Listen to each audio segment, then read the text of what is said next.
श्री स्वामी समर्थ. या चालू क्षणाला ही कथा फक्त ऐकल्याने कितीही भयंकर चिंता जळून जाते. ही कथा शांतपणे श्रवण केल्याने मनुष्याचे कोटी कोटी पाप नष्ट होतात आणि सर्व भयानक दुःखातून त्याची सुटका होते. भगवंताच्या कृपेने सर्व गरिबी नष्ट होऊन मनुष्याला सुख समृद्धी प्राप्त होते. ही पौराणिक कथा ऐकल्याने तुझी कितीही भयंकर आणि मोठ्यातील मोठ्या संकटातून सुटका झाल्याशिवाय राहणार नाही. या कथेला सुरुवात करण्यापूर्वी देवाचा चमत्कारी आशीर्वाद प्राप्त करण्यासाठी आत्ताच हा व्हिडिओ लाईक करा आणि कमेंट बॉक्समध्ये अशक्य ही शक्य करतील स्वामी टाईप करा. तुमच्या सर्व इच्छा स्वामी पूर्ण करतील. भक्तांनो, जर तुम्ही ही कथा शेवटपर्यंत ऐकली तरच तुम्हाला तुमच्या जीवनात या कथेचा खरा अनुभव येईल आणि तुम्ही चिंतामुक्त व्हाल, हा माझा विश्वास आहे. त्यामुळे शेवटपर्यंत ही कथा ऐकत राहा, यातच तुमचं चांगलं आहे. चला तर मग या चिंता नष्ट करणाऱ्या कथेला सुरुवात करूया. एक व्यक्ती अनेक वर्षे आपल्या गुरूंच्या दर्शनाला जात असे, प्रवचन ऐकत असे, सेवा करत असे, ध्यानधारणा करत असे.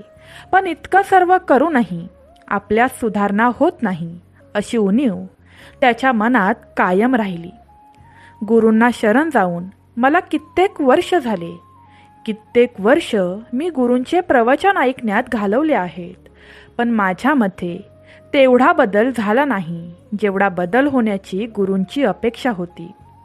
त्याने विचार केला की आता कदाचित माझे गुरूच या प्रश्नांची उत्तरं देऊ शकतात आणि मग काही क्षणात तो आपल्या गुरूंना भेटायला निघून गेला.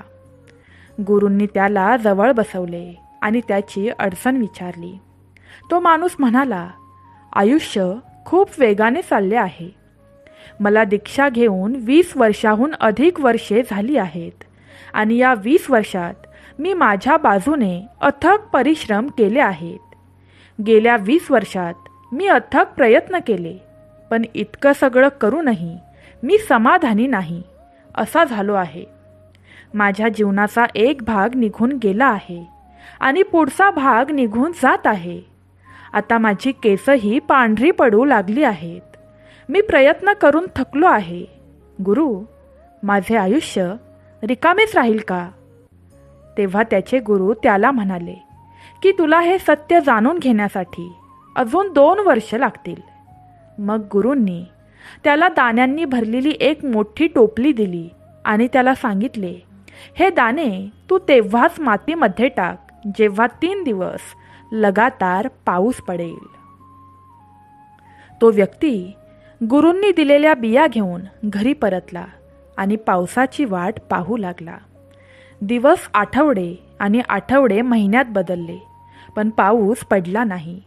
मग कधी 1 दिवस पाऊस पडला, कधी 1.5 दिवस, कधी 2 दिवस, पण सलग 3 दिवस पाऊस पडला नाही. पाऊस सुरू होताच तो खुश व्हायचा, पण नंतर काही वेळाने पाऊस थांबायचा आणि मग तो पुन्हा निराश होऊन बसायचा. मग असेच बरेच महिने निघून जायचे. आता तो उदास राहू लागला. त्याला वाटले की आता काही दिवस पाऊस पडणार नाही. तो असाच विचार करत राहिला. मग अचानक एक दिवस भयंकर काळे ढग आले आणि सतत दिवस रात्र 3 दिवस पाऊस पडत राहिला आणि त्या व्यक्तीच्या मनात प्रसन्नतेची भावना जागली. त्या व्यक्तीच्या आत कमालीचा आनंद निर्माण झाला.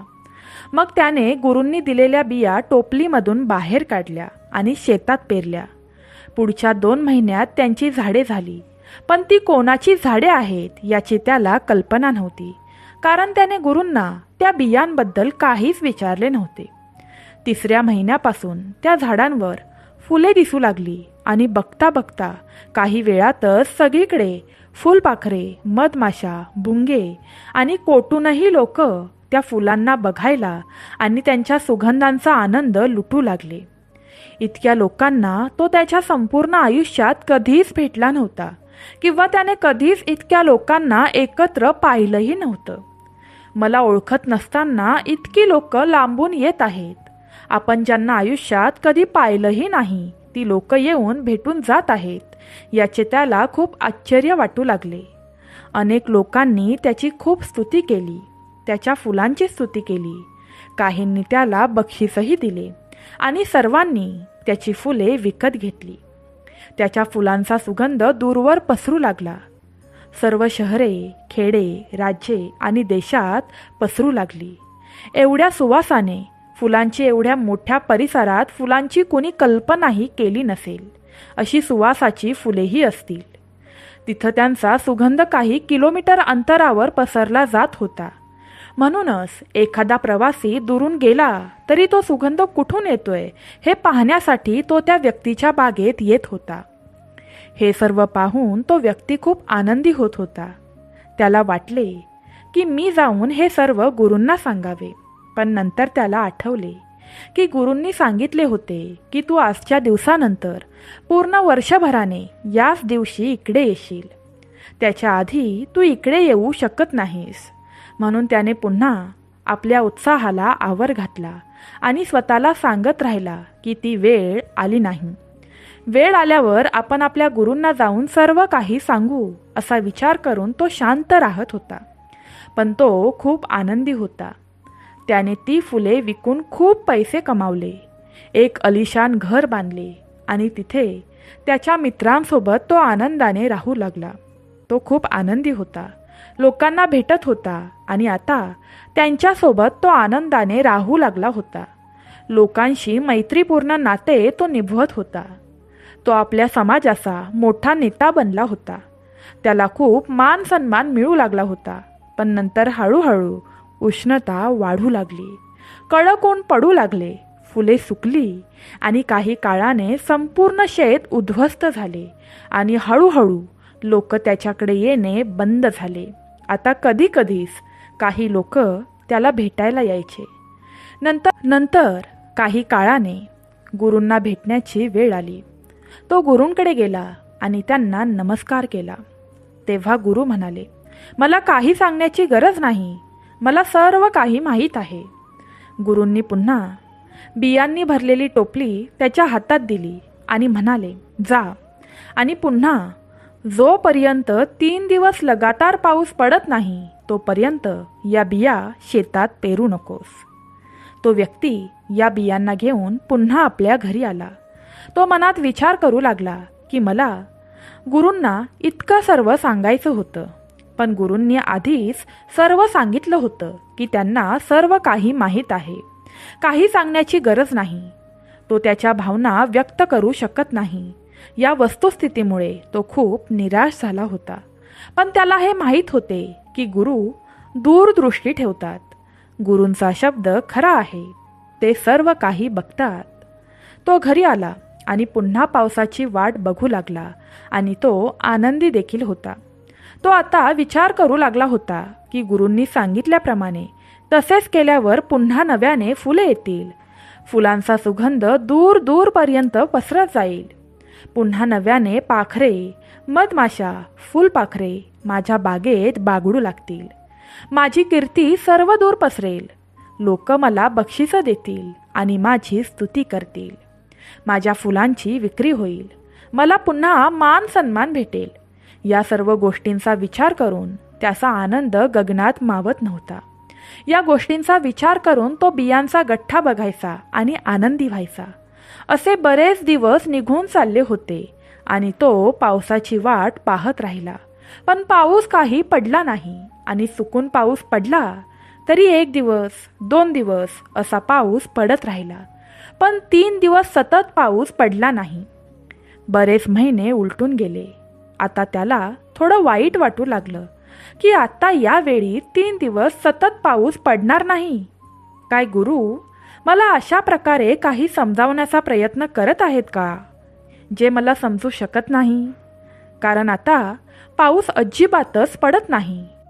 आणि आता त्याने गेल्या वेळेशी त्याच्या मनात तुलना केली की मागच्या वेळी या काळात पाऊस पडला होता, पण यावेळी अर्धा काळ उलटून गेला होता आणि पाऊस पडला नव्हता. मग एके दिवशी काळे ढग आले आणि 3 दिवस मुसळधार पाऊस पडला. यावेळी पाऊस इतका पडला की त्याच्या शेतातील मातीचा वरचा भागच वाहून गेला. मातीचा वरचा थर वाहून गेल्याने यावेळी ही शेती तयार करायला अजून खूप वेळ लागेल या विचाराने तो अस्वस्थ झाला. मग कसा तरी पाऊस थांबला आणि त्यांनी मोठ्या मेहनतीने त्या शेतीची तयारी केली आणि शेतामध्ये बी पेरले. पण यावेळीही त्यांनी गुरूंना विचारले नव्हते की हे बियाणे कोणते आहे.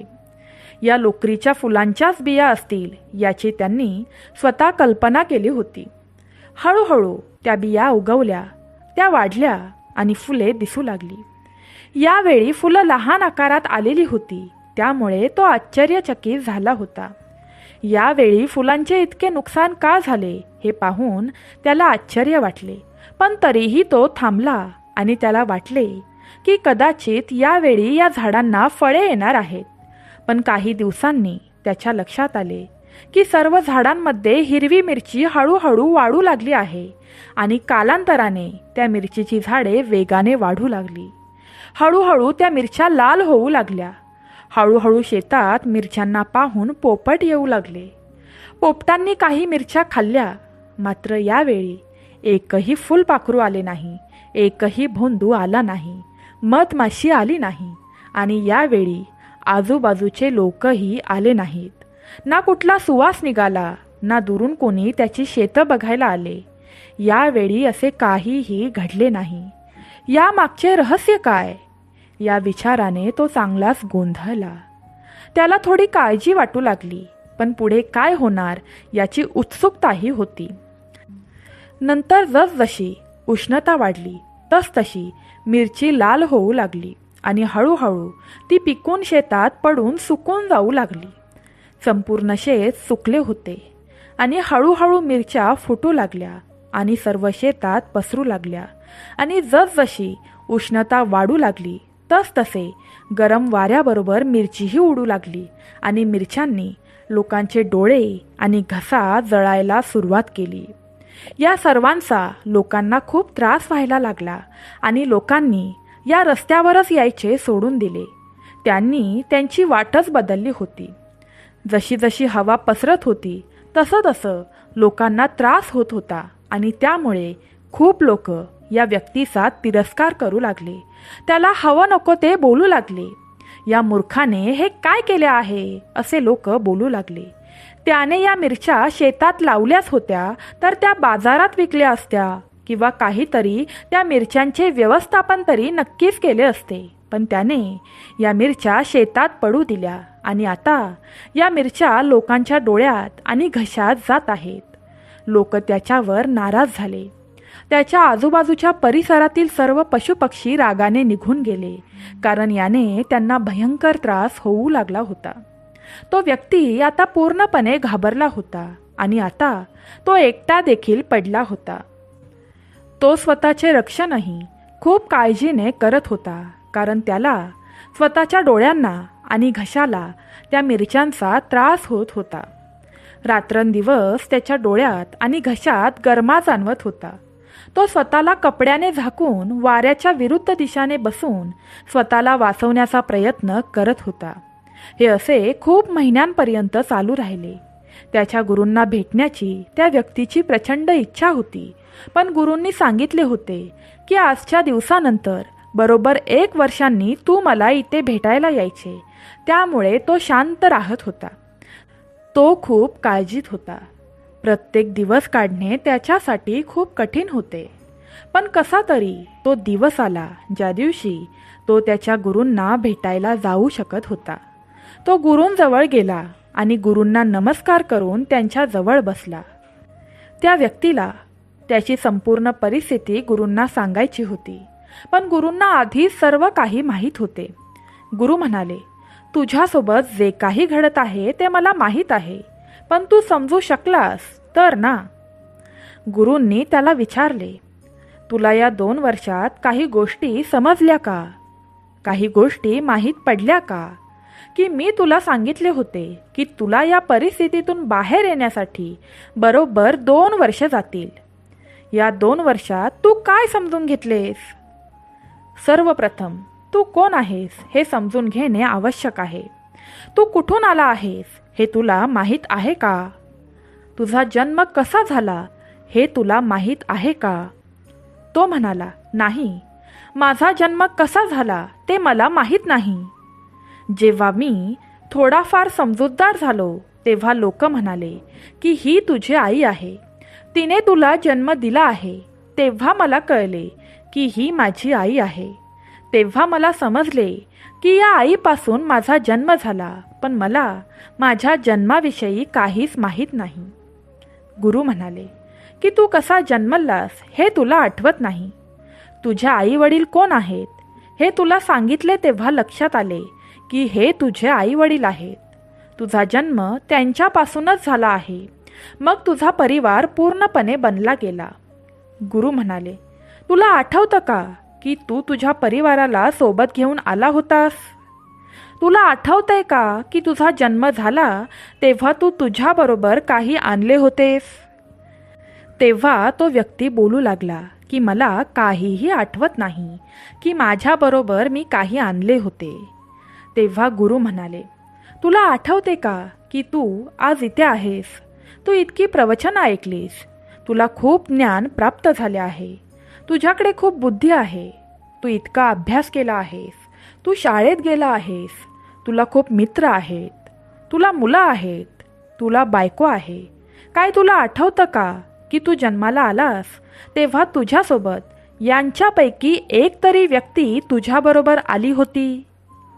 हे जेव्हा तुझ्या आईवडिलांनी तुला सांगितले की तू आमचे मूल आहेस तेव्हा तुम्ही यांच्यापैकी कुणासोबत होतात? तेव्हा त्या व्यक्तीने उत्तर दिले की नाही गुरु, तेव्हा मी एकटा होतो. मग पुन्हा गुरूंनी विचारले की तेव्हा तुझ्याकडे पैसे होते? कोणत्याही प्रकारची धन दौलत तेव्हा तुझ्याकडे होती का? अशी कोणती सोय तुझ्याकडे होती का की जेणेकरून तू तुझा उदरनिर्वाह त्यामार्फत करू शकत होतास? तो म्हणाला, नाही, मी फक्त माझ्या आईने जे दिलेले असायचे तेच खायचो. गुरु म्हणाले, आणि तुला उद्या दूध मिळेल की नाही किंवा तुला पोळी मिळेल की नाही याची काळजी तुला होती का?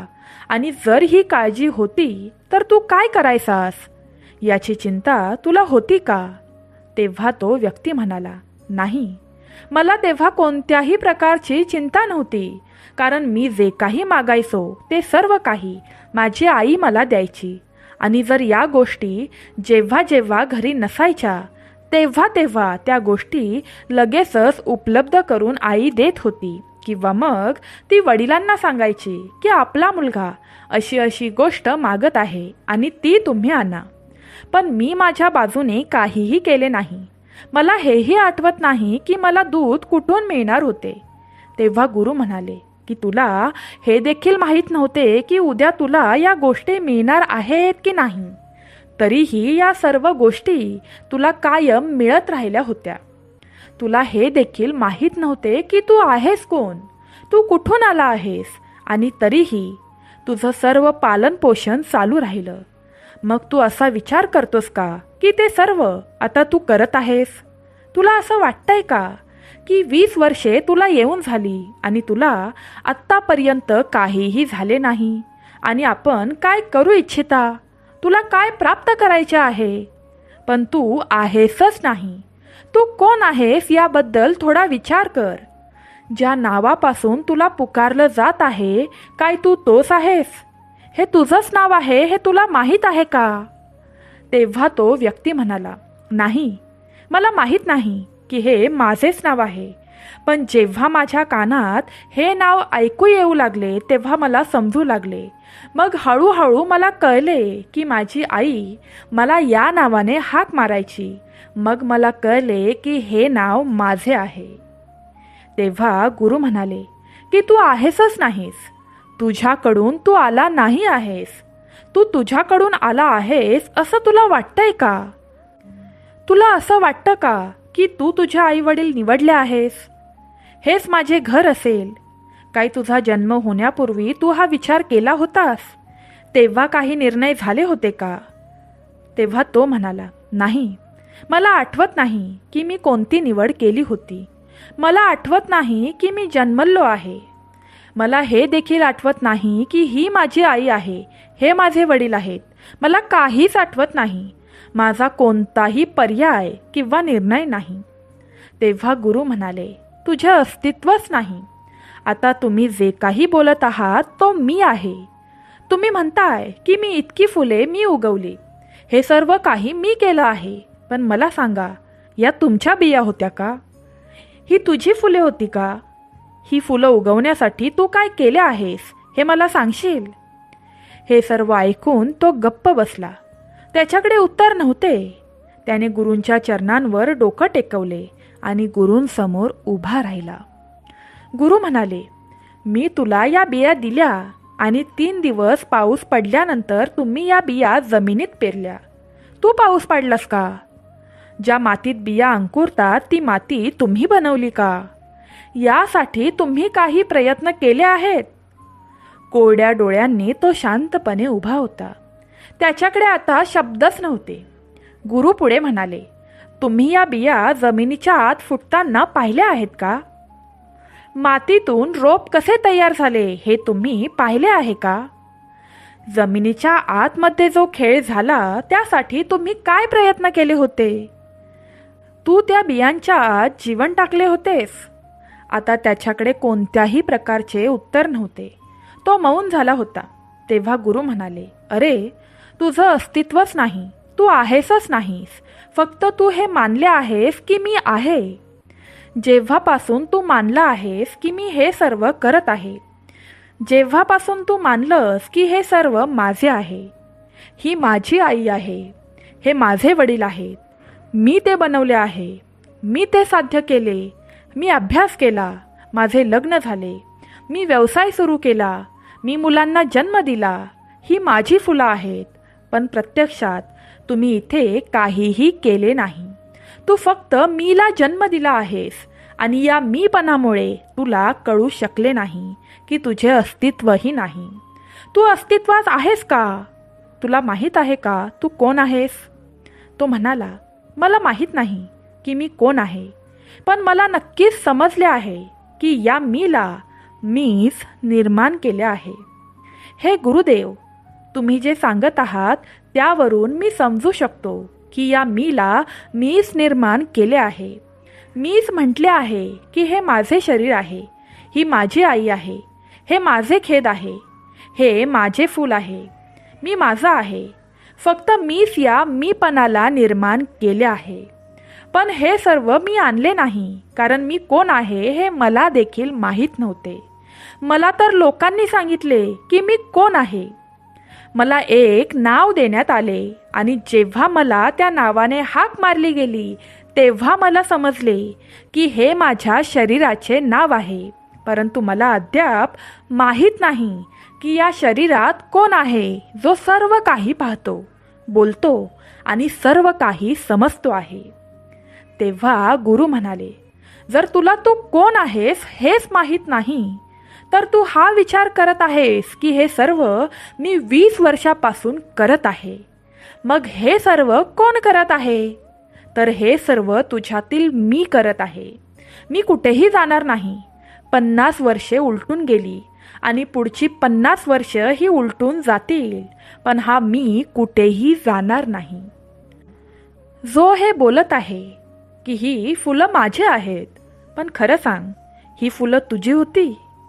जो बोलत आहे की या बिया लावल्या मी आहे, पण या बिया खरंच तुझ्या होत्या? तुझं इथे काहीही नाही. तू आहेसच नाही. तू फक्त हे मानलं आहेस की तू आहेस आणि हेच मानल्यामुळे तुझ्यातील या मीपणाने पूर्ण संसार घडविला आहे. तुझ्यातील मीच तुला सांगत आहे की ही फुलं मी लावली आहेत. मी फुलांची शेती केली आहे. माझे कौतुक होत आहे.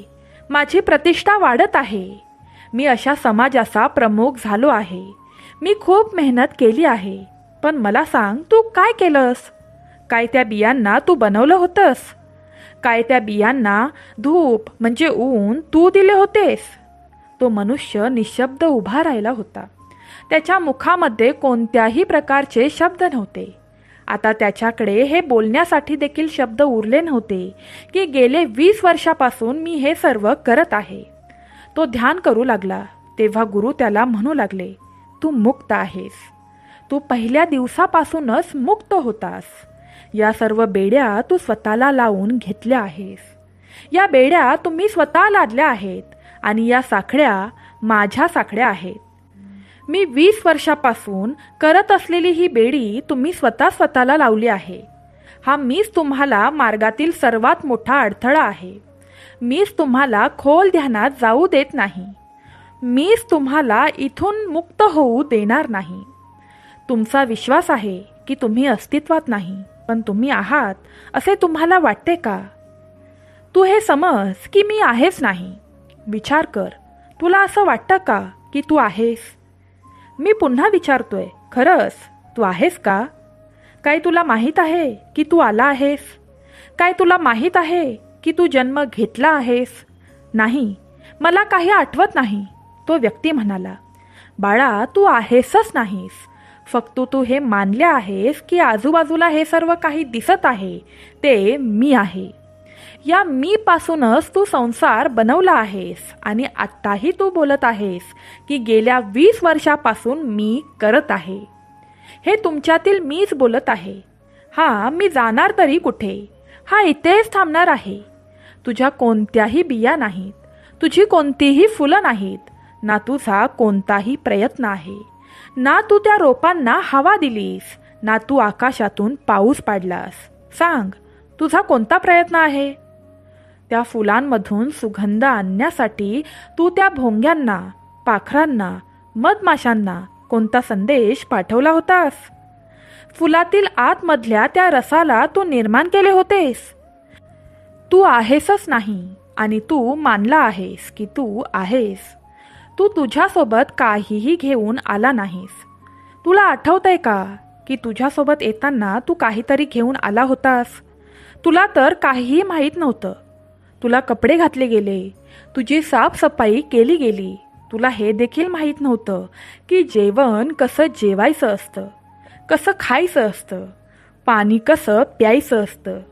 तुझ्या मुखाला ग्लास लावला गेला तेव्हा तू दूध प्यायला शिकलास. त्यावेळी तू पोळीसाठी किंवा दुधासाठी कोणते प्रयत्न केले होतेस? ते तुला मिळतच राहिले आणि आज तू हा विचार करतोस की हे सर्व मी करत आहे, हे सर्व मी कमवत आहे. आज तू हा विचार करतोस की ही माझी मुलं आहेत, यांना मी जेव्हा भरवीन तेव्हा ते खातील. तू आहेसच नाही आणि तू हा विचार करतोस की मी आहे, ही माझी मुलं आहेत, हे सर्व मी केले आहे, हे सर्व मी केल्यामुळे झाले आहे आणि हा तुझ्यातील मीच तुझ्या दुःखांचं कारण आहे. हेच तुझे बंधन आहे, याच तुझ्या बेड्या आहेत. तू मुक्तच आहेस, तू शरण गेला आहेस. आता तू मुक्त होऊन जा. तू मुक्तच आहेस आणि तुला सर्व काही मिळतच राहणार आहे. इतकं बोलल्यानंतर गुरु मौन झाले. असं बोललं जातं की हे सर्व झाल्यानंतर तो शिष्य त्याच ठिकाणी बसून ध्यानात तल्लीन झाला. त्यानंतर तो उठलाच नाही. तो मुक्त झाला. त्याला परमनिर्वाण प्राप्त झाले.